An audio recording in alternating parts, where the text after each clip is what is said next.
Hello friends, DreamBakes Delights പുതിയ എപ്പിസോഡിലേക്ക് നിങ്ങൾക്ക് എല്ലാവർക്കും സ്വാഗതം. കഴിഞ്ഞ ദിവസം നമ്മൾ നമ്മുടെ 100th എപ്പിസോഡിന്റെ ഗീവ് അവേ വിന്നറിനെയൊക്കെ സെലക്ട് ചെയ്തിരുന്നു. ഹസ്നായും അവന്തികയുമാണ് വിന്നേഴ്സ് ആയത്. അവർക്ക് രണ്ടുപേർക്ക് ഞങ്ങൾ മെയിൽ അയച്ചിട്ട് ഇതേവരെ ഒരു റിപ്ലൈയും വന്നിട്ടില്ല. അപ്പോൾ നമ്മൾ ഒരാഴ്ചയും കൂടെ ഒന്ന് വെയിറ്റ് ചെയ്യും. അതിനുശേഷം പുതിയ ആൾക്കാരെ സെലക്ട് ചെയ്യുന്നതായിരിക്കും. അപ്പോൾ ഹസ്നയും അവന്തികയും ഈ വീഡിയോ കാണുന്നുണ്ടെങ്കിൽ തീർച്ചയായിട്ടും നിങ്ങളുടെ മെയിലൊന്ന് ചെക്ക് ചെയ്തിട്ട് റിപ്ലൈ ചെയ്യണം കേട്ടോ. നമ്മുടെ ഈ ചാനൽ വാച്ച് ചെയ്യുന്നവർ മിക്കവാറും തന്നെ കേക്ക് ഡെക്കറേറ്റ് ചെയ്യുന്നവരായിരിക്കും അല്ലേ. പലരും ഫേസ് ചെയ്യുന്ന ഒരു പ്രോബ്ലമാണ് കേക്ക് ഡെക്കറേഷനിൽ. നമ്മളൊരു പ്ലാൻ ചെയ്യും, ഇതുപോലെയൊക്കെ ഇവിടെയൊക്കെ ഇങ്ങനെ ചെയ്യണം, അതിൻ്റെ മുകളിൽ അങ്ങനെ ചെയ്യണം എന്നൊക്കെ പറഞ്ഞ് നമ്മൾ ഡിസൈനൊക്കെ നമ്മൾ മനസ്സിൽ ഓർക്കും. പക്ഷെ ചിലപ്പം ചെയ്തു വരുമ്പം അത് ശരിയാവത്തില്ല. അപ്പോൾ പെട്ടെന്ന് തന്നെ നമ്മൾ നമ്മുടെ കയ്യിലുള്ള ക്രീമും ഒക്കെ വെച്ച് നമ്മൾ വേഗം തന്നെ ഡിസൈൻ മാറ്റിയൊക്കെ ചെയ്യേണ്ട അവസ്ഥകൾ പലരും ഫേസ് ചെയ്തിട്ടുണ്ടാകും. അപ്പോൾ എന്തായാലും എനിക്ക് ഇതുപോലത്തെ ഒരു എക്സ്പീരിയൻസ് ഉണ്ടായി. അപ്പോൾ അത് നിങ്ങളുടെ അടുത്തുനിന്ന് ഷെയർ ചെയ്യാമെന്ന് വിചാരിച്ചു. അപ്പോൾ എനിക്ക് പറ്റിയ ആ അബദ്ധവും ഞാനതിനെ എങ്ങനെ റെക്ടിഫൈ ചെയ്ത് ശരിയാക്കി എന്നുള്ളതൊക്കെ നമുക്കൊന്ന് കണ്ടു നോക്കാം. ഈ കേക്കിൻ്റെ ഓർഡർ എനിക്ക് എൻ്റെ ഒരു ഫ്രണ്ട് തന്നതാണ്. അപ്പോൾ അവളുടെ മോനാണെങ്കിൽ റെഡ് വെൽവെറ്റ് കേക്ക് ഒത്തിരി ഇഷ്ടമുള്ളൊരു കുട്ടിയാണ്. അപ്പോൾ അവൻ്റെ ബർത്ത്ഡേക്ക് വേണ്ടിയിട്ട് എന്നോട് പറഞ്ഞു, നിനക്ക് ഇഷ്ടമുള്ള ഡിസൈൻ ചെയ്തോ, കുഴപ്പമൊന്നുമില്ല. അപ്പോൾ ആ ഇടയ്ക്ക് എൻ്റെ പ്രൊഫൈൽ പിക്ചറിൽ വാട്സാപ്പ് പ്രൊഫൈലിൽ നല്ല ഒരു കപ്പ് കേക്ക് ഉണ്ടായിരുന്നു. അത് കണ്ടപ്പോൾ പറഞ്ഞു, ആ കപ്പ് കേക്കും എനിക്ക് കുറച്ച് വേണം, പിന്നെ ഈ കേക്കും വേണം. പ്രത്യേകിച്ച് ഡിസൈൻ ഒന്നും അവൾ പറഞ്ഞിട്ടില്ല. അപ്പോൾ ഞാൻ ഓർത്തു, ഈ റെഡ് വെൽവെറ്റ് കേക്ക് ഇഷ്ടമുള്ള മോനായതുകൊണ്ട് റെഡ് വെൽവെറ്റ് ആണ് കേക്ക് റെഡ് വെൽവെറ്റ് ആണ് എന്ന് പുറത്തു തന്നെ തോന്നുന്ന രീതിയിൽ പുതിയൊരു ഡിസൈൻ ചെയ്യാമെന്ന് ഞാൻ വിചാരിച്ചു. അപ്പോൾ ഈ നമ്മൾ ഫോൾട്ട് ലൈൻ കേക്കൊക്കെ ചെയ്യുമല്ലോ, നടുക്ക് പൂക്കൾ വന്നിട്ട് മുകളിലും താഴെയും ക്രീമൊക്കെ വെച്ച്.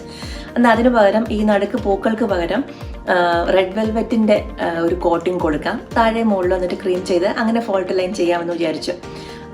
അങ്ങനെ ഞാൻ വലിയ കാര്യത്തിൽ റെഡ് വെൽവെറ്റിൻ്റെ കേക്ക് ക്രംസ് ഒക്കെ എടുത്ത് ഇതുപോലെ കേക്കിൻ്റെ സൈഡിലേക്ക് ഒന്ന് വെച്ചു കൊടുക്കാൻ നോക്കി.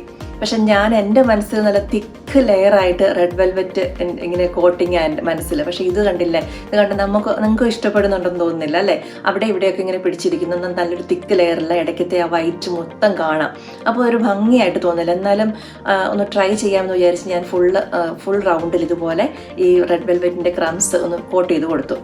ഇനി ഈ ഫോൾട്ട് ലൈൻ ചെയ്യുന്നതിന് പകരം അപ്പോൾ ഞാൻ ഓർത്തുന്ന കപ്പ് കേക്ക് ഉണ്ടല്ലോ, അപ്പോൾ അതിന് മാച്ച് ചെയ്യുന്ന രീതിയിൽ ഫ്ലവേഴ്സ് തന്നെയിട്ട് മുകളിലും താഴെയും ചെയ്യാമെന്ന് വിചാരിച്ചതുപോലെ 2-3 കളറിൽ ഫ്ലവേഴ്സ് ഇതുപോലെ കേക്കിൻ്റെ ചുറ്റിലും കൊടുത്തു. പക്ഷെ എനിക്കിത് ചെയ്തുകൊണ്ട് വന്നിട്ട് അങ്ങോട്ട് ഒരിട്ട് നോക്കുമ്പോഴും ഒരു സുഖം വരുന്നില്ല അല്ലേ. നടുക്കത്തെ ആ റെഡ് കളറിന് ഒരു റെഡ് കളർ ലെയറിന് ഒരു ഭംഗി വരുന്നില്ല. എന്നാൽ പിന്നെ അതൊന്നും വേണ്ട, ഫുൾ അങ്ങോട്ട് ഫ്ലവർ ആക്കാം എന്ന് വിചാരിച്ച് ഫുൾ ഞാൻ ഫ്ലവർ വെച്ച് പലതരം നോസിൽസ് കൊണ്ടുള്ള ഈ ഫ്ലവേഴ്സ് വെച്ച് ഫുൾ കേക്കിനെ അങ്ങോട്ട് കവർ ചെയ്തു. കവർ ചെയ്ത് കഴിഞ്ഞ് നോക്കുമ്പം കേക്ക് കാണാൻ നല്ല ഭംഗിയുണ്ട്. പക്ഷേ ഇതൊരു 10-15 വയസ്സുള്ള ഒരു ബോയ്ക്ക് ബർത്ത്ഡേക്ക് കട്ട് ചെയ്യാൻ പറ്റുന്ന കേക്കിൻ്റെ ലുക്കല്ല. ഇതൊരു ബേബി ഷവർ കേക്ക് അല്ലെങ്കിൽ ഒരു ഗേളിനുള്ള ഒരു കേക്ക് അങ്ങനെയൊക്കെയാണ്. അപ്പോൾ എനിക്ക് ഭയങ്കര കൺഫ്യൂഷനായി. ദൈവമേ, ഇത് ഇനി കൊച്ചിന് ഇഷ്ടപ്പെട്ടില്ലെങ്കിൽ എന്താവും. ഉടനെ ഞാൻ എൻ്റെ ഫോട്ടോ എടുത്തിട്ട് അയച്ചു കൊടുത്തിട്ട് വെച്ചു, മോൻ ഇത് ഇഷ്ടമല്ലെങ്കിൽ അപ്പോൾ തന്നെ ഞാനിത് മാറ്റിത്തരാം, ഒന്ന് നോക്കാൻ പറഞ്ഞു. അപ്പോൾ അവരത് കണ്ടിട്ട് ഇപ്പം നിങ്ങളാണെങ്കിലും പറയും ശരിയാ, കാരണം ഒരു ഗേൾ നിറയെ പൂക്കളൊക്കെ ഉള്ള കേക്ക് ആയതുകൊണ്ട് ഒരിക്കലും ഇതൊരു 15 വയസ്സോ 16 വയസ്സുള്ള ഒരു ആൺകുട്ടിക്ക് അത്രയും ആക്സെപ്റ്റ് ചെയ്യാൻ പറ്റത്തില്ല. അപ്പം ഞാൻ പ്രതീക്ഷിച്ചതുപോലെ തന്നെ മോനും ഈ പൂക്കളുള്ള കേക്കിനോടൊരു താല്പര്യക്കുറവ്. അപ്പോൾ എന്തായാലും ഞാൻ വേഗം തന്നെ ഡിസൈൻ ചേഞ്ച് ചെയ്യാൻ തീരുമാനിച്ചു. അപ്പോൾ ഇനി ക്രീമിനെയൊക്കെ ബീറ്റ് ചെയ്ത് വരാനായിട്ടൊക്കെ സമയം നമുക്കെടുക്കും. അതുകൊണ്ട് ഞാൻ എന്ത് ചെയ്തു, ആദ്യം ക്രീമിൻ്റെ പുറത്തെ ഭാഗം മാത്രം ഒന്ന് കേക്ക് ക്രംസ് ഒന്നും വരാത്ത ക്രീമിൻ്റെ മുകളിലത്തെ ഭാഗം നന്നായിട്ട് മാറ്റിയെടുത്തു, വേറൊരു ബൗളിലേക്ക് വെച്ചു. പിന്നെ കേക്കിൻ്റെ ക്രംസ് ഒക്കെ ഉൾപ്പെടുന്ന ക്രീമിൻ്റെ ഭാഗം സെപ്പറേറ്റ് ആക്കി മാറ്റിയും വെച്ചു. കാരണം ക്രംസ് ഉള്ള ക്രീം കൊണ്ട് നമുക്ക് പിന്നെയും ഡെക്കറേറ്റ് ചെയ്യാൻ ബുദ്ധിമുട്ടാണല്ലോ. അപ്പോൾ അങ്ങനെ എടുത്ത് മാറ്റി വെച്ചു. എന്നിട്ട് കേക്കിനെ ഫുള്ള് ഒന്ന് ക്ലിയർ ചെയ്ത് അതിൻ്റെ ബോർഡൊക്കെ ഒന്ന് ക്ലീൻ ആക്കി എടുത്തു. അപ്പോൾ ഈ ഡിസൈൻ ഒന്ന് മാറ്റി ചെയ്യാൻ തീരുമാനിച്ച് ആദ്യം ഞാൻ ഈ കേക്കിൻ്റെ ടോപ്പിൽ തന്നെ ഫുള്ള് റെഡ് വെൽവെറ്റിൻ്റെ ക്രംസ് ഒന്ന് ഇട്ട് കൊടുത്തു. അപ്പോൾ ഇതുപോലെയുള്ള ഒരു തിക്ക് ലെയറാണ് ഞാൻ ആ ഫോൾട്ട് ലൈൻ ചെയ്യാൻ നേരത്തെ മനസ്സിൽ കണ്ടത്. പക്ഷേ മനസ്സിൽ കാണാനേ ഇത് പറ്റുള്ളൂ, സൈഡിൽ ഇതുപോലെ കട്ടിയായിട്ട് നമുക്ക് റെഡ് വെൽവെറ്റിൻ്റെ ക്രംസ് വെക്കാൻ പറ്റില്ല എന്നുള്ളത് എക്സ്പീരിയൻസ് കൊണ്ട് എനിക്ക് മനസ്സിലാക്കിയെടുക്കാൻ പറ്റി.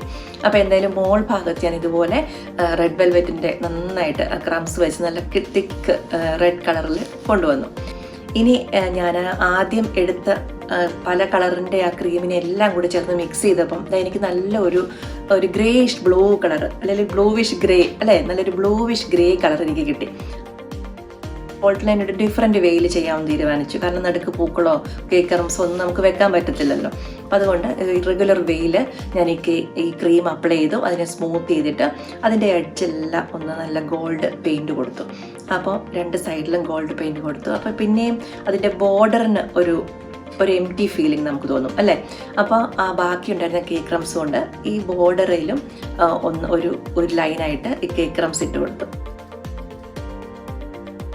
അപ്പോൾ അങ്ങനെ ചെയ്ത് കഴിഞ്ഞപ്പം ഇതെല്ലാം ചെയ്ത് കഴിഞ്ഞ് ഒരു കേക്ക് ഹാപ്പി ബർത്ത്ഡേ കേക്ക് ടോപ്പറോടൊക്കെ വെച്ച് കഴിഞ്ഞപ്പോഴത്തേനും ഇതൊരു എലഗൻറ്റ് കേക്കായി മാറി.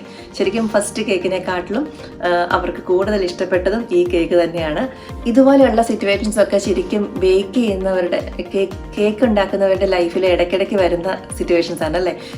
ചിലപ്പോൾ നമ്മൾ ചെയ്ത് കഴിഞ്ഞ സമയത്തായിരിക്കും നമ്മളുടെ കൈ തട്ടിയോ അല്ലെങ്കിൽ വേറെ എവിടെയെങ്കിലും തട്ടിയോ കേക്കിൻ്റെ ഒരു ഭാഗമൊക്കെ ഡിസ്റ്റർബ്ഡ് ആയി പോകുന്നത്. അപ്പം അങ്ങനെയുള്ള സമയത്തൊക്കെ നമുക്ക് ഇതുപോലെ മൊത്തം ക്രീം മാറ്റിയിട്ട് വേറെ രീതിയിലൊക്കെ ചെയ്തെടുക്കാൻ പറ്റും. അപ്പോൾ നിങ്ങൾക്ക് എല്ലാവർക്കും ഈ വീഡിയോ ഇഷ്ടപ്പെട്ടു എന്ന് വിചാരിക്കുന്നു. നമുക്ക് പെട്ടെന്ന് തന്നെ നമുക്ക് ഇതിൻ്റെയൊക്കെ ഡിസൈൻസ് മാറ്റിയെടുക്കാവുന്നതേ ഉള്ളൂ അല്ലേ. അപ്പോൾ എന്തായാലും ഈ വീഡിയോ ഇഷ്ടമായെങ്കിൽ ലൈക്ക് ചെയ്യാനും കമൻറ്റ് ചെയ്യാനും ഒന്നും മറക്കരുത്. അതുപോലെ ഞങ്ങളുടെ ചാനൽ ഇതേവരെ സബ്സ്ക്രൈബ് ചെയ്തിട്ടില്ല എന്നുണ്ടെങ്കിൽ തീർച്ചയായിട്ടും സബ്സ്ക്രൈബ് ചെയ്യാം. പുതിയ കേക്ക് ഡെക്കറേഷൻ വീഡിയോസുമായിട്ടും പുതിയ റെസിപ്പികളുമായിട്ടും ഒക്കെ ഞങ്ങൾ ഇനിയും വരും. എല്ലാവർക്കും നന്ദി.